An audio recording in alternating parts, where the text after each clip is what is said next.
Right, freedom of speech, freedom of worship, democracy, the rule of law, equal rights regardless of race, sex or sexuality. David Cameron says this is what defines us as a society. To belong here is to believe these things. So, what happens when those values clash? Should we tolerate the intolerant? He's basically trying to root out bigotry here, Peter Hitchens. We've got plenty of homegrown bigots, though, haven't we? Oh, we have plenty of homegrown bigots, but I just take exception to a number of things that he says. The idea of muscular liberalism, for instance, it's like rigid jelly or an angry whelp.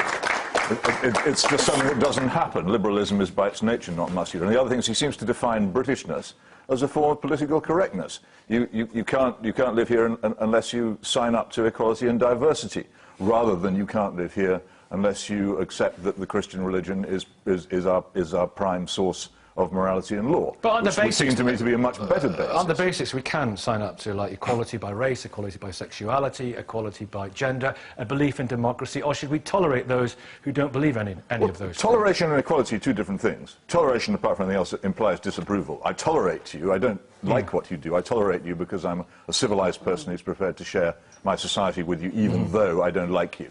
So it's not the same thing. Connor, one man's intolerance is another's deeply held belief. We know that from this programme.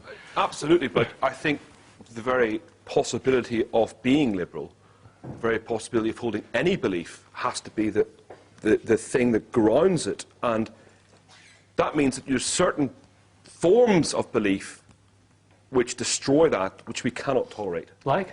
Well, fascism, all manner of sort of reductive philosophies. What is called Islamism, for example? Well, certain elements, certain strains of certain interpretations, yeah, absolutely. When you say not tolerate, do you mean make illegal? Prevent them from speaking, ban their organisations? Yes, absolutely. So you but I would say the same about Christians. But I would say the same about Christians. I would say the same about... I think if you... But freedom of speech, where does that come in? But you have to... If the thing that you're saying is actually undermining the notion of speech itself, you know, if you're saying, for example, say you're a fascist and you go, well, Jews aren't really people, right? You're undermining an entire group of people and reducing them to the inhuman. It's self-refuting. Well, Baroness Asher, let me put something else, if I may, that David Cameron said, which is really interesting in this speech. And he's not the first leading politician to express these sentiments. I mean, he's gone further with this phrase muscular and aggressive, but it could have been a speech by Tony Blair or David Blunkett or John Reid. It's been endorsed by David Blunkett, for example. And he said, when a white person holds objectionable views, racism, for example, we rightly condemn them. But when equally unacceptable views or practices have come from someone who isn't white, we've been too cautious, frankly, even fearful to stand up to them. Do you think there is any validity in that? I think that this is an argument that I did have with David Blunkett when he started talking about community cohesion. I think, of course, we have to counter injustice wherever we see it. What worries me is the assumption that it's only Muslims who have practices that go against women. Bigots come in all shapes and sizes and creeds and credos. And this is the thing, to define a whole people by their faith, the idea that, you know, as an Iranian, I can't celebrate Nowruz, which dates back 2,500 years, just because I'm a Muslim, is absolutely crazy. Just as is the idea that because I'm a Muslim, I'm an extremist. We need to get out of these labels. Sorry, can I just add to that? And indeed, one of the major fundamentalisms at work in British culture today is atheist fundamentalism, not simply religious fundamentalism. Because atheist fundamentalism is even more dangerous to some degree because it actually denies the existence of a person. Well, you're going to make that illegal, or what? I mean, what are you doing here, Connor? I don't want to make it illegal. Well, let's speak. I mean, let's speak to Abu Raya, who's here from Muslims Against Crusades, formerly Islam for UK, which was banned. That's not correct. No. No, what's not correct? that will form Leave Islam for UK.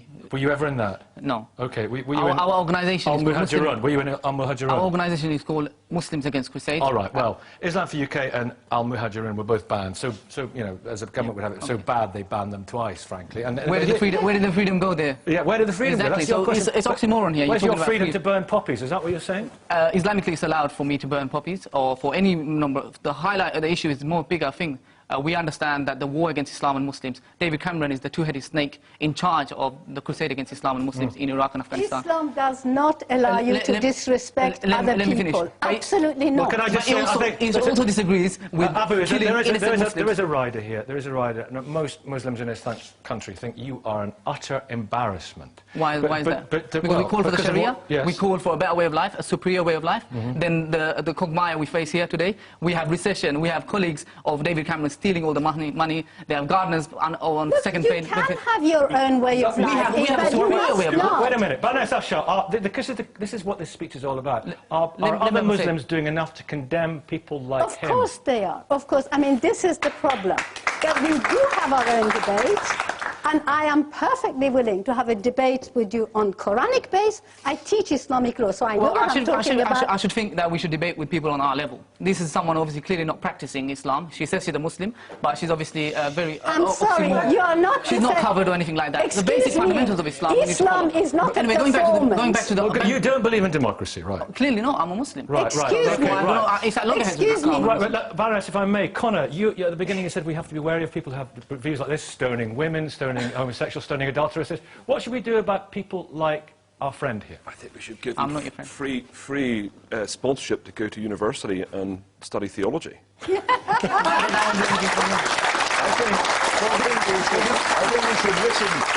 think we should listen to them very carefully. I think we should listen to them very carefully. We need to know this is what they think.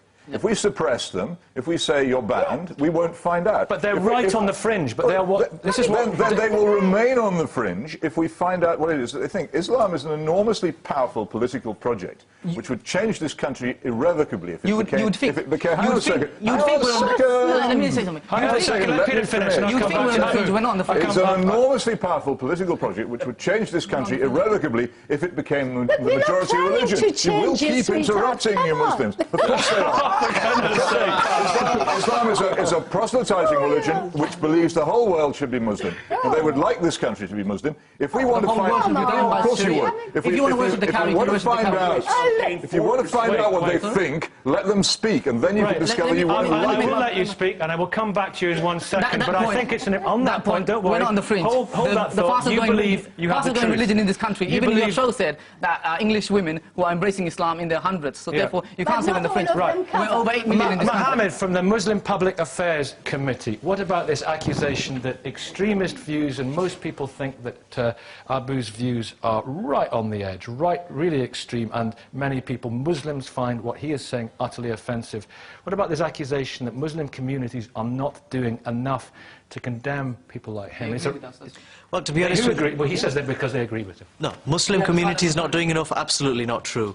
To be honest, a classic case in point is some time ago in Luton, when Al-Muhajirun were visiting Luton, a city.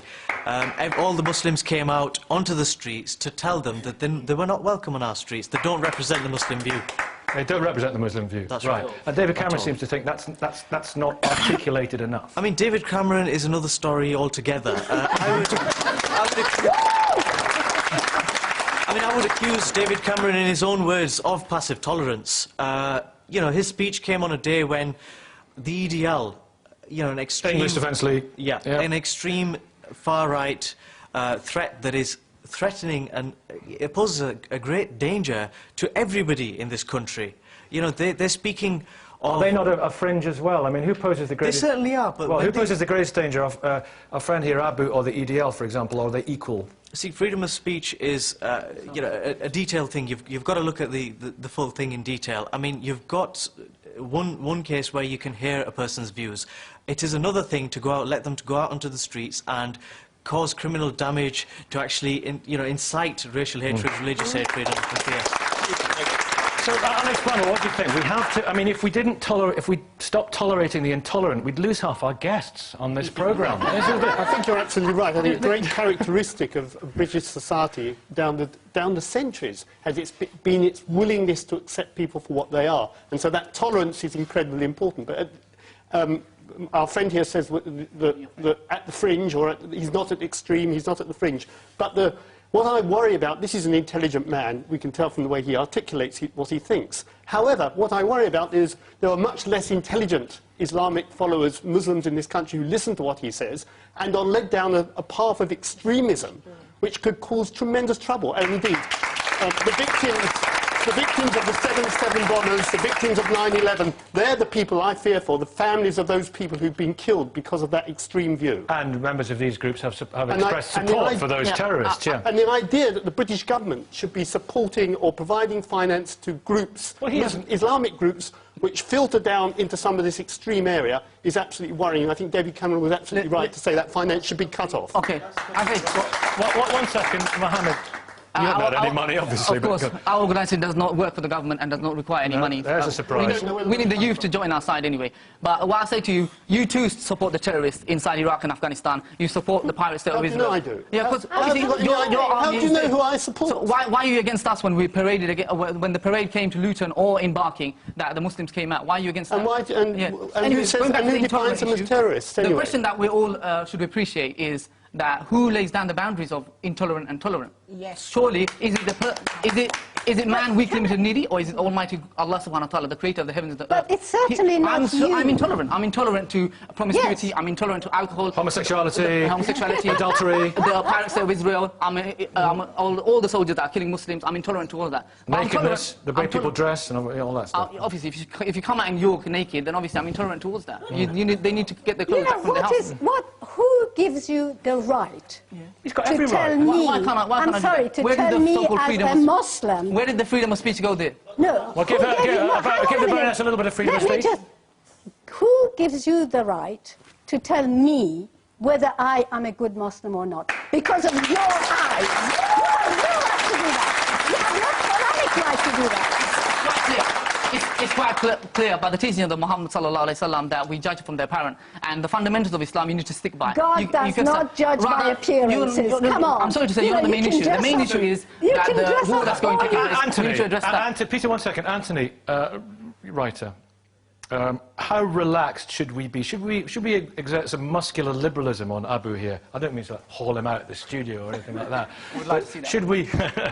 exactly. But should we be more aggressive about these views and should we be firmer and stronger proponents of liberalism, or should we just be kind of relaxed about all this, what he's saying, and just let him say it? Well, I'm a bit confused about why we're sort of focusing on, say, Islam. For example, in Catholicism... Because David Cameron did yesterday. Yeah. But say, why is David Cameron also not looking at the extremists in Catholicism and Judaism? Now, I'm very tolerant towards Judaism.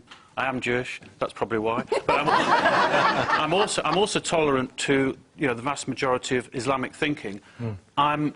I think we should be vigilant against extremism in any religion. Orthodoxy in Catholicism, for example, which sort of is anti-abortion or denies women's rights. Orthodoxy, say, the ultra-Zionists in Israel who deny, say, the rights for Palestinians. I think we should be vigilant towards people like that, but we shouldn't deny their right to speak, and we should be involved in debates like these are and sort out our arguments through debate. But when he says, Peter, David Cameron, that he talks about this list of values, the British values, equality by race, sexuality and gender, a belief in democracy, things which signally, and Anthony points it out, there are many sections of society don't buy into.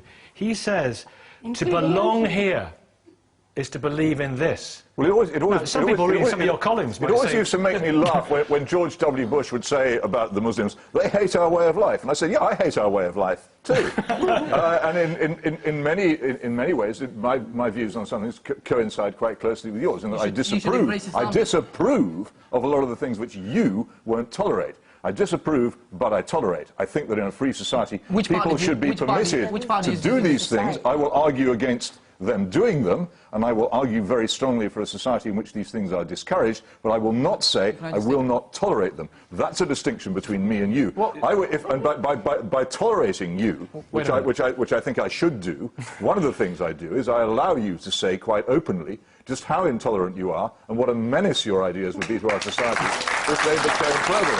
But there is a very good example here. If I may, I mean, it's a lively column, Peter. I mean, 2 years ago, you wrote in your column, we show tolerance to gays and we get tyranny in return. Now, Iqbal Sikrani, the former head of the MCB, said, homosexuality is not acceptable, civil partnerships are harmful to society. He got visited by the police for saying that. Well, people do get visited by the police. The reason for that headline was an instance of a complicated adoption case in Scotland, where the grandparents had actually been told by the authorities that they wouldn't, if they espoused a view disapproving of homosexuality, then they would be forbidden to adopt their own grandchild. Now these criteria, leave aside the issue of what you think about homosexuality. Telling people what to think goes far beyond the limits of a tolerant and free society. You see what we're getting at here, but if you express views like that by the Cameron criteria, if I may coin a phrase, they don't belong here. Well, to believe these things is to belong here. This is what Saida Varsi was talking about. Baroness She Varsi, said that there are that Islamophobia is becoming the one acceptable form of prejudice, which is okay. And it's okay because people don't see the debates within Islam, don't see the discussions that are going on. I actually think we should celebrate differences, not tolerate them. Let's recognise it and get on with it. Godfrey Bloom from UKIP. If I may, Godfrey, you said a couple of years ago, famously, it was a few years back, famously, no self-respecting small businessman with a brain in the right place would ever employ a lady of childbearing age. Right. Yeah, that's now received wisdom, isn't it? And if you look at the hang figures... on, if a Muslim cleric said that, how would people react to him? Well, I said that because of the... And you're not a Muslim cleric. I said that because of employment legislation being so heavily stacked against the employer when employing young women, which, incidentally, I'm in favour of. If the whole quote... It's not embracing equality, is it? Do you belong here? I'm a libertarian, and I believe that anybody should be able to say pretty much anything they like in a free society. And I believe that to be true, and I believe we are a very tolerant society. But we do have fundamental laws, which I think are right. If you're advocating people to go out and hang your next-door neighbour or shoot somebody, that is a fundamentally different thing. But I think this character over here is entitled to his view. Peter Hitchens, or which one? Peter Hitchens, of course, is very entitled to his view. And so is this gentleman here, perfectly entitled to his view. I think everybody in this room is entitled to their view. Where we can't tolerate, where we do have to close down, if he's advocating violence against somebody else in this room... But neither you nor him, neither of you qualify. Neither of you qualify up to this liberal agenda. No, well, Cameron is one of the most intolerant individuals. Cameron will sack you if you've got a bed and breakfast place of your own and you don't want homosexuals coming to stay. Cameron thinks that's wrong. Cameron is an unbelievably intolerant individual. But don't you see that you are excluding the large body of potential workers from working? So you're actually cutting their livelihood. No, you are, Baroness, by ridiculous rules and regulations and employment law. You are the one who I suggest, when I looked you up earlier today, have never had a real job in your life. You are the one with your ridiculous legislation. Wait. Could I just challenge something which the Baroness said, which went unchallenged? Okay, yes. Use of the word Islamophobia. Yes. As if those of us who look at Islam and say we don't actually want this country to be an Islamic country and be governed by Islamic rules, are in some cases, in some way governed by an irrational fear. On the contrary, or a prejudice. On the contrary, it's a post-judice. We've looked at Islam. We don't like its precepts. We don't want them here because we prefer... We don't want them here? Prefer a Christian... We don't want the precepts of it. We don't want... No, hang on, wait a minute. Wait a minute. I said we don't want the precepts. Precepts. The precepts. I'm not going to be misquoted in that fashion. Fair enough. We do not want the precepts of Islam. That's absolutely clear. We got that clear now. We got it clear. Right. Nothing to do with not wanting Muslims here. Any kind of twisted rubbish like that. I did not say that. I do not think it. Peter, you've made that clear. Right, OK. We do not want... No, we do get, people with conservative views do get their views twisted in broadcast arenas, and we do need to be clear when that happens. Peter has made that absolutely clear. It's one of our students. Let him finish, Baroness. When it happens, what I'm saying here is we do not want the precepts of Islam here because we do not want to live in an Islamic society. Anyway, that is a rational position. It is not a phobia and can't be classified as some kind of mental illness. It is a perfectly reasonable position to take, and people who want to take part in a civilized discussion should not classify the opinions of their opponents as phobias. They should take them on with reason, fact and logic, especially academics and professionals. Peter, thank you. Audience, yes. I'm extremely proud to be part of a very multicultural family, you know, Nigerian brother-in-law, Iranian stepfather who is Muslim, and I think that, you know, he'll celebrate Christmas with us, I can celebrate Iranian New Year, and I love finding out about the different cultures, and we need that as a society to have the influence. Yes, sir, good morning. Just going back a little, yeah. You mentioned the fundamental right to free speech, but where's the free speech of the girls in the Khyber Pass who've been banned from going to school, who've had their schools mortared? Where's their fundamental right to free speech gone? If you're talking about Afghanistan, Afghanistan was facing civil war at that time, and no, this is happening now. Even now, there's war going on in Iraq and Afghanistan. So therefore, we protect our women. It's okay for you to kill, bomb, gas, or rape even children and women and so on. So that's why the school is, even in this country, when the war was taking place, the schools were closed. So I don't know what your argument is.